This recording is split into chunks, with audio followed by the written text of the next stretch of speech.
राधे राधे सभी को। आज के ब्लॉग में आप सभी का स्वागत है। राधाष्टमी वाले दिन का ये ब्लॉग है। सुबह जल्दी उठ करके घर की साफ़ सफाई की, उसके बाद मैं स्नान करने चली गई थी। जल्दी उठी थी क्योंकि राधाष्टमी की मुझे पूजा सेवा करनी थी और राधा जी का श्रृंगार करने में थोड़ा समय भी लग जाता है क्योंकि हमारे पास राधा रानी नहीं है, तो लड्डू गोपाल को ही राधा रानी बनाना होता है। स्नान करने के बाद आकर के मैंने सबसे पहले किचन में अरबी बॉईल करने रखी थी, साथ ही एक तरफ खीर बनने के लिए रख दी थी। उसके बाद मैं तैयार होने के लिए आ गई थी।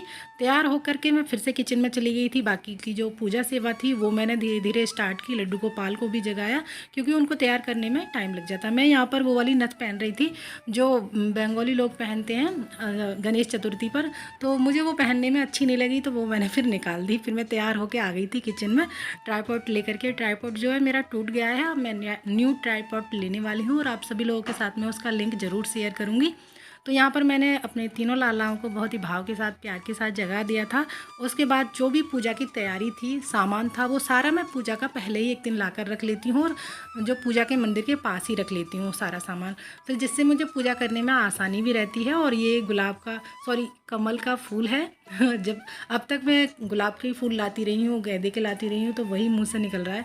यहाँ पर ये सच मानिएगा मुझे बहुत ही अच्छा लगा ये कमल का फूल। और साथ ही इस कमल के फूल के पीछे की एक कहानी भी है जो मैंने आप सभी लोगों को बताई थी। मैं बहुत दिनों से ढूंढ भी रही थी, बहुत दिनों से क्या, 1-2 दिन पहले ही ढूंढ रही थी कि मुझे कमल का फूल मिल जाए, मैं अपनी राधा रानी का जन्म कराऊंगी उससे, लेकिन नहीं मिल पा रहा था। तो एक सखी का फ़ोन आया मेरे पास कि दीदी आपको कमल का फूल चाहिए।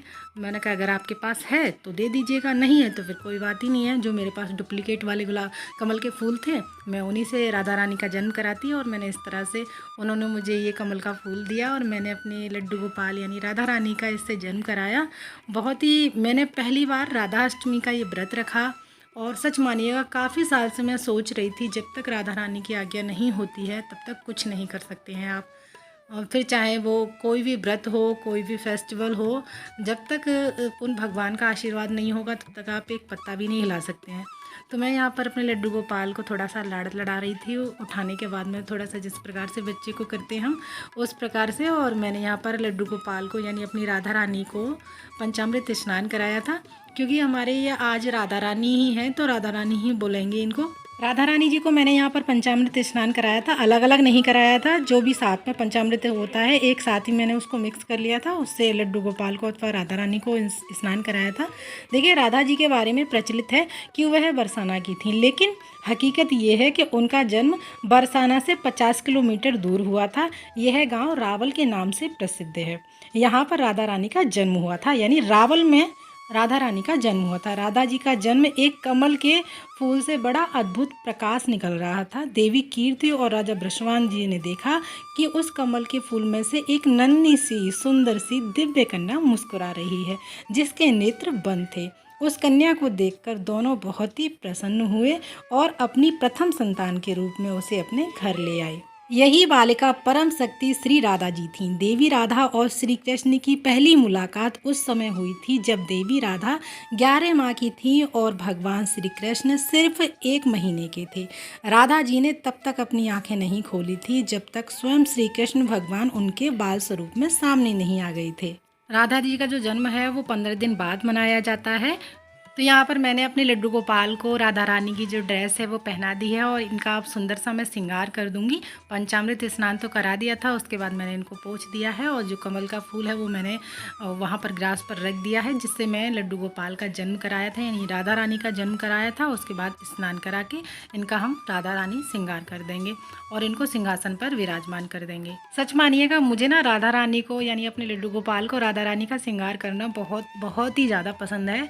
और काफ़ी लोग कहते भी हैं दीदी आप अपने घर राधा रानी ले आओ। देखिए, मेरी तो कोई औकात नहीं है उनको अपने घर लाने की। जब उनका स्वयं मन होगा, स्वयं उनकी इच्छा होगी तो वो खुद ही अपने आप आ जाएंगी। मुझे कुछ भी करने की आवश्यकता नहीं होगी। मेरा खुद ब खुद दिमाग और मेरा सारा जो माहौल है घर का ऐसा बना देंगे कि वो स्वयं ही आना चाहेंगी तो खुद ही आ जाएंगी। तो हमें कुछ भी एफर्ट उसमें लगाना नहीं पड़ेगा। और मैं यहाँ पर अचानक से उठ के भागी क्योंकि मैंने चढ़ा रखी थी खीर। मुझे अचानक से याद आया अगर मैंने खीर को नहीं चलाया या तो वो निकल उबल जाएगा दूध या फिर वो जल जाएगी। लेकिन समय पर मेरी राधा रानी ने मुझे याद दिलाया और खीर को बचा लिया और साथ में मैं भी बच गई। तो उसके बाद में मैं यहाँ पर लड्डू गोपाल को फिर से पूजा सेवा के लिए आ गई थी, यानी राधा रानी की सेवा के लिए आ गई थी। बाकी की जो भी सजावट थी वो मैंने कर दी थी। हस्बैंड मेरे नहाने चले गए थे क्योंकि पूजा पाठ हमें साथ में ही मिलकर करना था, क्योंकि कोई भी बड़ा त्यौहार होता है तो हस्बैंड जी को मैं साथ में ही लेकर के पूजा करती हूँ, बच्चों को भी बिठाती हूँ। तो यहाँ पर दीप कलश की स्थापना की और देख सकते हैं बहुत ही सुंदर, बहुत ही प्यारी, बहुत ही मनमोहक हमारी लाडली जो राधा रानी लग रही हैं। आप सभी लोग कमेंट में राधे राधे ज़रूर लिखिएगा। और सभी को बड़ी भूख लगने लगी थी क्योंकि मेरा तो फास्ट था, तो सभी के लिए मैंने यहाँ पर पाव भाजी बना, पूजा सेवा तो कर ली थी, भोग प्रसाद भी सभी कुछ लगा दिया था, लेकिन वो खाना खाने का ऑयली किसी का मन नहीं था। सभी के लिए पाव भाजी बनाई। और संडे वाले दिन बहुत ज़्यादा अधिक काम भी हो जाता है, और ख़ास करके अगर कोई फेस्टिवल आ जाए संडे वाले दिन तो सच पूछिएगा वहाँ इतना तामझाम फैल जाता है घर का, क्योंकि सब लोग घर में रहते हैं ना, और तो बस उनको बनाकर देते रहो, वो खाते रहेंगे, तो इसलिए और ज़्यादा अधिक काम हो जाता है। तो आप सभी लोगों को हमारा ये एक छोटा सा ब्लॉग कैसा लगा कमेंट में ज़रूर बताइएगा। इस तरह के ब्लॉग अगर आपको अच्छे लगते हैं तो ज़रूर बताइएगा। इस तरह के ब्लॉग आप सभी लोगों के लिए मैं फिर से लेकर के आऊँगी। तो अभी तो फ़िलहाल लड्डू गोपाल की भोग सेवा चल रही है, 8 दिन की अलग अलग रेसिपीज़ आ रही हैं जो कि शॉर्ट वीडियो हैं, आप वहां से देख सकते हैं। और आप अपना प्यार और सपोर्ट इसी तरह से बनाए रखिएगा। और फेस्टिवल आने वाले हैं, उसकी वीडियोज़ भी चैनल पर आती रहेंगी। फिर मिलते हैं, राधे राधे।